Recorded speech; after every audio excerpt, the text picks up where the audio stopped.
En este caso yo les voy a hablar de la respuesta metabólica a las quemaduras. Realmente no es tan sencillo uno poder hablar en una charla de 25 minutos de todo lo que pasa en una persona quemada, sobre todo porque esto puede variar, ¿sí? Según la cantidad de la superficie corporal quemada y la zona también, ¿no? No es lo mismo que tengamos una persona con quemaduras en tórax a quemaduras en extremidades.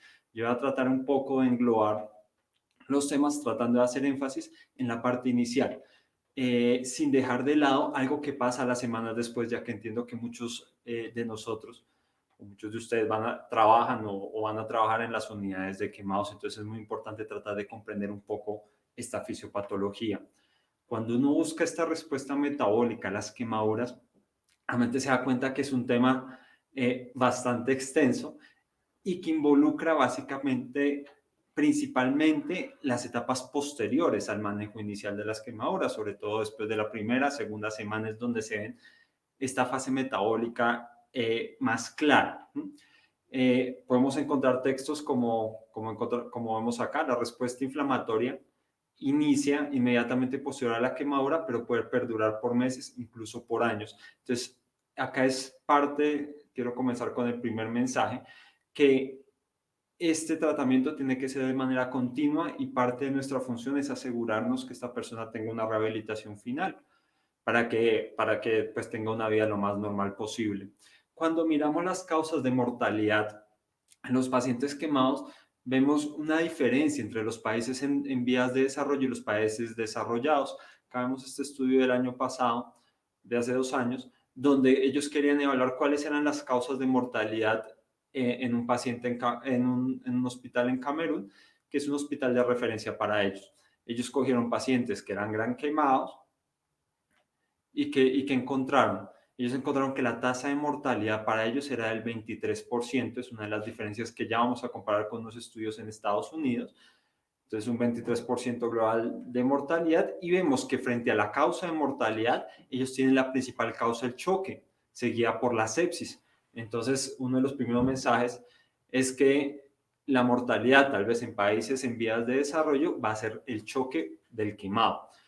Otro estudio, este es un estudio también de mortalidad, ¿sí? Es un estudio en Estados Unidos, en Texas, donde ellos tienen una corte de pacientes bastante grande, es un estudio retrospectivo, donde la tasa de mortalidad, miren ustedes cómo cambia, es del 2.8% nada más, ¿no? Comparada con el 20% que encontramos en los otros estudios. Y acá que podemos ver, ellos tuvieron 2 cortes de tiempo, ¿sí?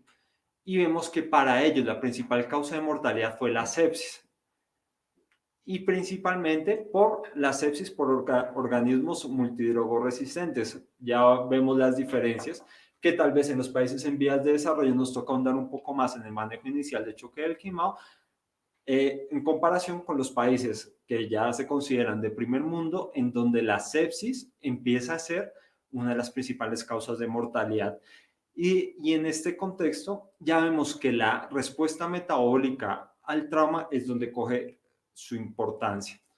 Todos conocemos esta gráfica, ¿listo? Esta es la gráfica como habitualmente se presenta un trauma, que en los pacientes quemados es donde más se puede ver representado eso. Tenemos una fase inicial, la fase E, y una fase secundaria que es la fase flow, seguido por una fase de recuperación.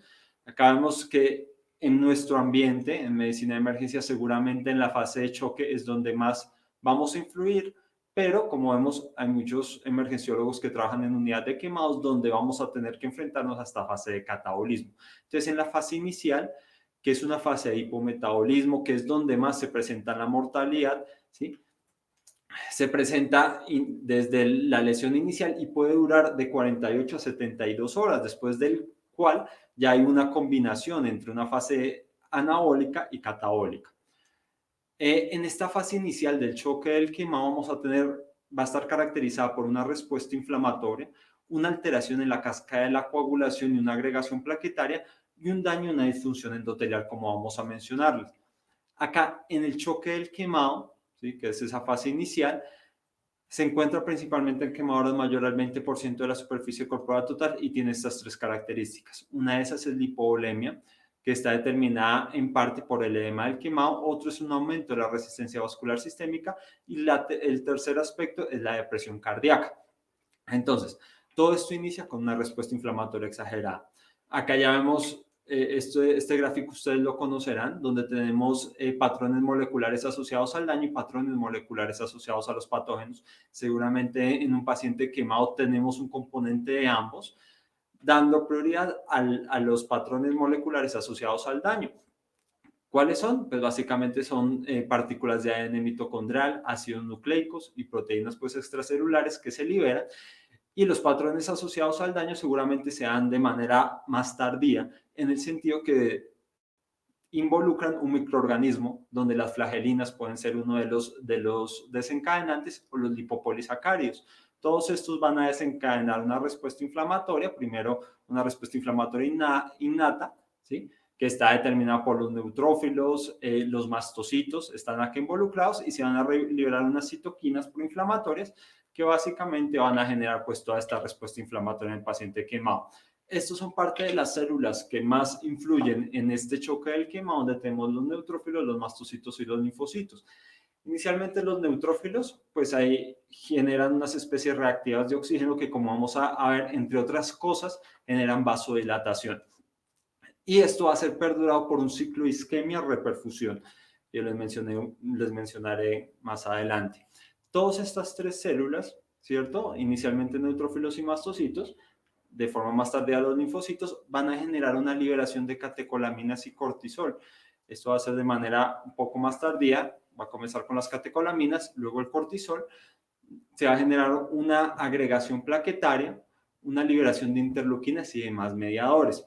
Todo esto va a estar enmarcado en una fase de daño endotelial donde el glucocálix tiene un papel fundamental. Entonces, para entender este tema del quemado y el choque del quemado, acá tenemos la fórmula de Starling, que habla básicamente de la permeabilidad de una membrana al transporte de líquido. Entonces, tenemos la velocidad de flujo que cruza la barrera microvascular, es este aspecto. Tenemos un coeficiente de filtración capilar, la presión hidrostática, tanto capilar como a nivel intersticial. Tenemos un coeficiente de reflexión, y tenemos la presión oncótica tanto del plasma como del intersticio. Entonces, esta es en una persona normal. Vamos a ver qué se altera en un paciente quemado, que inicialmente comienza en el tejido que se ve lesionado. Entonces, en esta siguiente gráfica les voy a mostrar que se va alterando. Entonces, el coeficiente de filtración capilar, esto es en estudios en animales, aumenta, ¿sí? Entonces, la permeabilidad de la membrana del líquido es mucho mayor, permite que pase mucho más líquido, en parte por la destrucción del glucocálix y también por la destrucción de uniones celulares. ¿Eso qué va a generar? Pues un aumento, también se genera un aumento de la presión hidrostática a nivel del capilar, con una disminución de una presión hidrostática a nivel intersticial. Habitualmente esta presión hidrostática a nivel intersticial es de menos de 2 milímetros de mercurio y baja hasta menos de 11. Estas alteraciones se genera un flujo que va desde el capilar hacia el espacio intersticial, lo que empieza a generar edema. En cuanto al coeficiente de reflexión, va a disminuir, y esto está determinado por un daño del glucocálix, determinado también por la liberación de los mediadores inflamatorios que hay. Hay una disminución de la presión oncótica a nivel del capilar, ¿sí?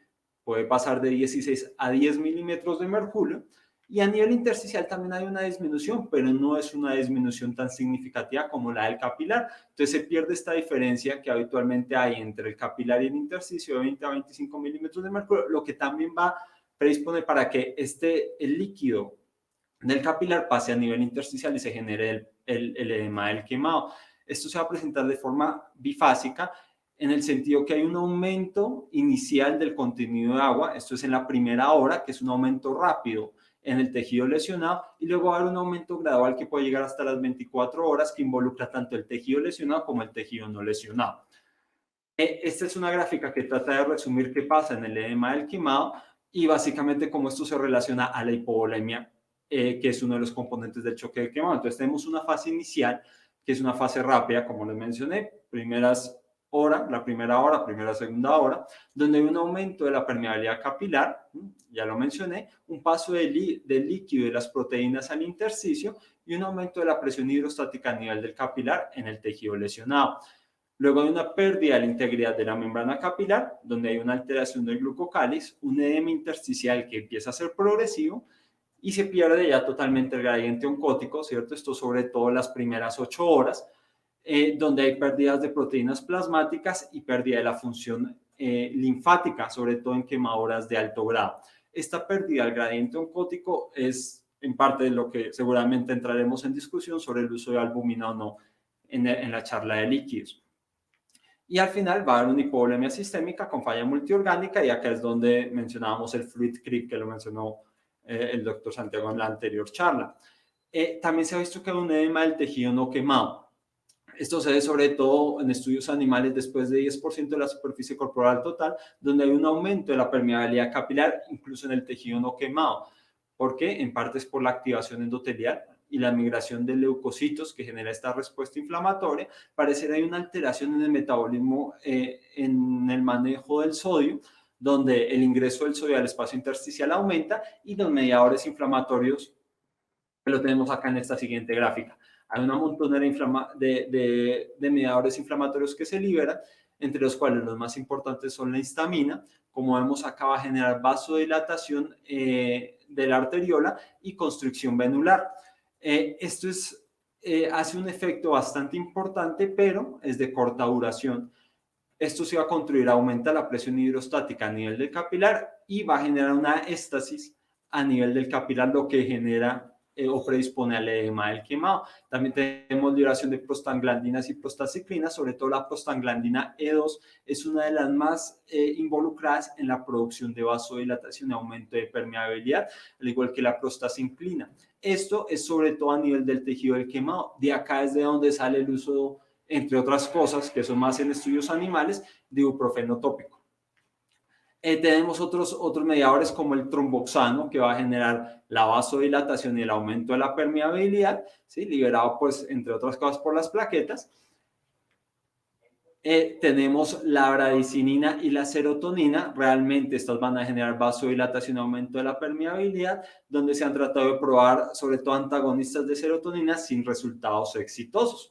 Entonces no han demostrado disminución del edema los antagonistas de serotonina. Hay liberación de catecolaminas, como ya lo mencioné, que van a generar tanto vasoconstricción, siendo responsables del aumento de la poscarga, que ya vamos a mencionar, pero cuando hay un efecto beta 2, pues van a generar, pues, la vasodilatación ya mencionada. La liberación de radicales libres de oxígeno, sobre todo el ion de hidroxilo, es uno de los más importantes, que acá es donde en estudios experimentales se hacen la pregunta de la utilidad de la vitamina C, que ya la mencionamos, o la utilidad del alopurinol, que realmente no está estandarizado su uso. Y hay otros como la angiotensina 2 y la vasopresina. Todo esto se va a liberar en diferentes medidas, sobre todo en quemaduras de alto grado o grandes quemados. Entonces, y es importante conocerlos porque todos estos nos van a dar como de manera experimental, qué medicamentos podríamos utilizar para tratar de disminuir ese edema del quemado. Otro componente del shock del quemado es el aumento de las resistencias, que básicamente está determinado por las catecolaminas, la vasopresina y la angiotensina, la hemoconcentración, ¿sí? Y también hay un aumento de la resistencia vascular pulmonar, y todo esto va a llevar a una depresión miocárdica que se da en las primeras 72 horas, sobre todo, básicamente por hipovolemia, depresión cardíaca directa y el aumento de la poscarga. Ya la segunda fase, que es en la fase que seguramente veremos en las unidades de cuidado intensivo, es el estado hipermetabólico. Se puede generar en la primera semana o las primeras 2 semanas y puede perdurar hasta 2 años, y esta fase está determinada por el catabolismo. Vean ustedes esta gráfica tan interesante, en donde tenemos la respuesta genómica y la respuesta hipermetabólica a una lesión, y la comparamos con la sepsis, el trauma y las quemaduras. Vean ustedes que en las quemaduras, sobre todo, la respuesta hipermetabólica es mucho mayor y perdura por mucho más tiempo en comparación con el trauma y la sepsis. En esta respuesta hipermetabólica, ¿cierto?, que es la fase flow del trauma, está predominantemente las catecolaminas y los glucocorticoides, pero sin olvidar que siempre hay un estímulo de las citotoxinas, las endotoxinas, pues ya mencionadas, pero las catecolaminas y los glucocorticoides son los principalmente involucrados. ¿Cuáles van a ser los tejidos que están involucrados en esta respuesta hipermetabólica? Primero el hígado, tenemos el tejido adiposo, el tejido muscular y la piel. En cuanto al hígado, pues va a ser el encargado, ¿sí?, de generar glucólisis y gluconeogénesis, en el sentido que va a haber hiperglicemia en esta respuesta hipermetabólica. También se encuentra lipólisis, lo que va a disparar los triglicéridos y los ácidos grasos séricos. Y a nivel muscular es bastante importante la proteólisis, ya que esto va a dar la rehabilitación final, va a estar determinada por esta proteólisis y producción de calor. Y al final todo esto va a influir en la piel. ¿En qué sentido? Que va a disminuir la cura o la capacidad de regeneración de este tejido. Todo esto está enmarcado en la producción del calor, que la vamos a ver con más detenimiento más adelante. Este es uno de los estudios más enunciados cuando uno busca la respuesta metabólica a la quemadura. Es un estudio del 2008. ¿Y por qué es el más enunciado? Básicamente porque ellos cogieron de manera prospectiva pacientes, eran en niños, quemadura mayor al 30%, y le midieron bastantes medidores, como son la tasa metabólica en reposo, los hisopos estables y por densitometría de los niveles séricos y marcadores inflamatorios. También tomaron ecografía hepática y ecocardiograma. Miren ustedes, 242 pacientes con quemaduras bastante grandes, hasta el 56%, y que encontraron la tasa metabólica en reposo. Miren ustedes cómo se dispara. Esta es la tasa metabólica normal, y miren ustedes después de la primera semana cómo se disparó hasta 130% la tasa metabólica basal, con un pico a las 2 semanas. Y pues este es un reflejo total del hipermetabolismo. A nivel del metabolismo proteico, miren que la síntesis de proteína, una semana quemadura, 3 semanas post quemadura, está sobre el valor normal, pero no hay diferencias en cuanto a la síntesis. Pero a cambio el rompimiento proteico se aumentó en ambos, tanto una semana post quemadura hasta las 3 semanas post quemadura. Ambos aumentaron con diferencias estadísticamente significativas.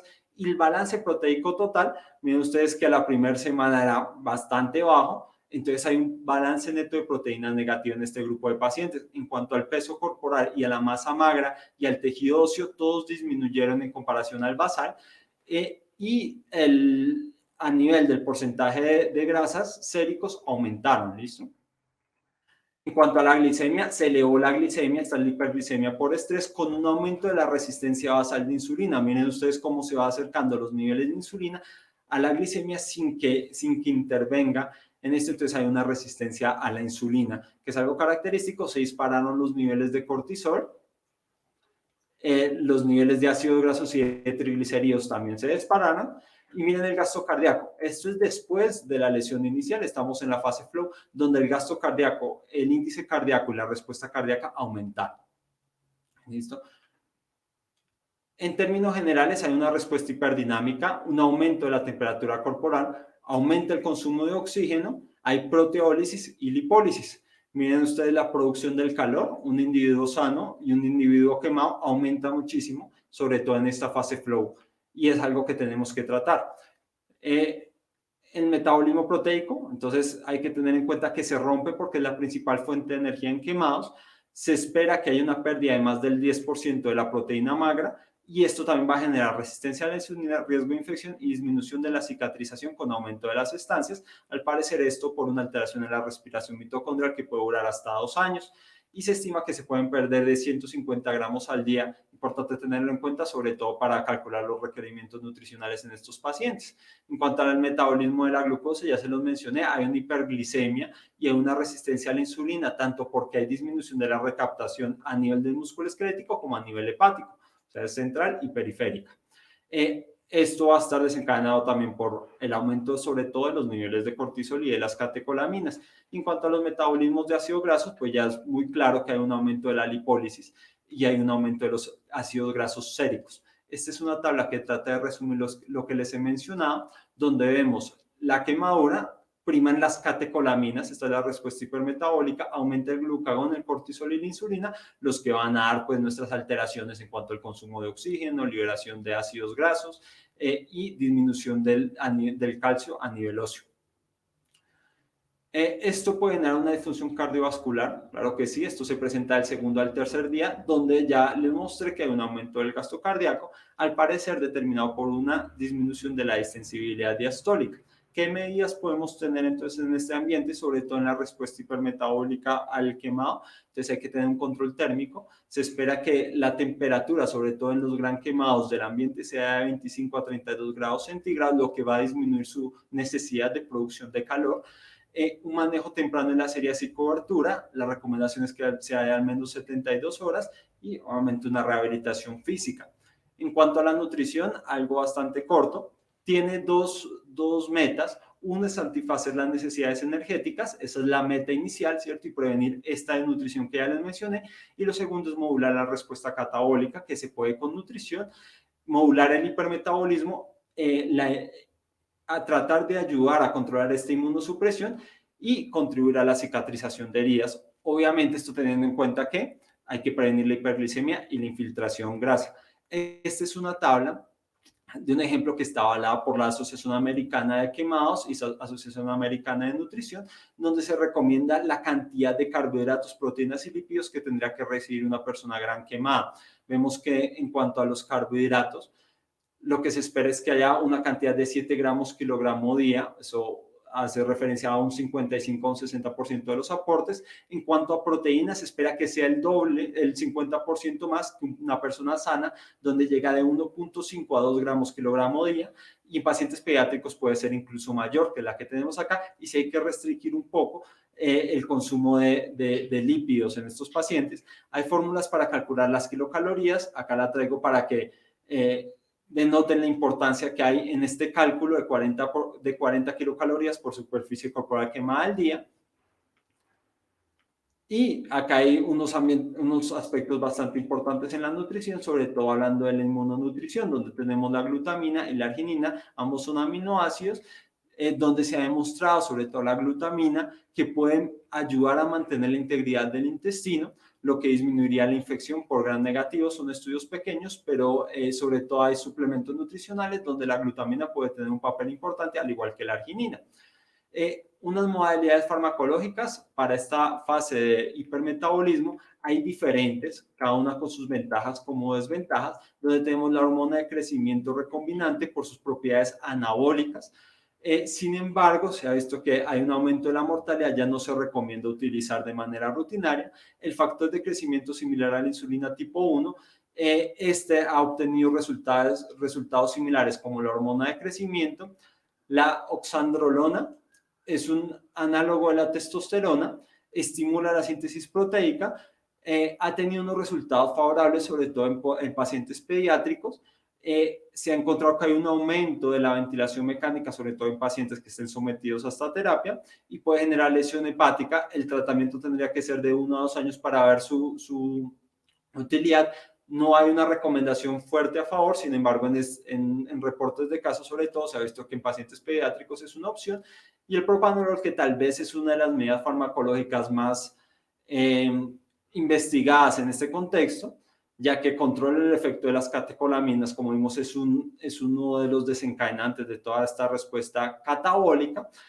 Se encontró que disminuye la pérdida muscular, si bien no hay un impacto en la mortalidad, sí ayuda a controlar la frecuencia cardíaca y el aumento del gasto cardíaco en esta fase flow de un paciente quemado. Y la insulina también cumple un efecto anabólico, ayuda a controlar la hiperglicemia y lo ideal pues tratar de mantener esos niveles euglicémicos.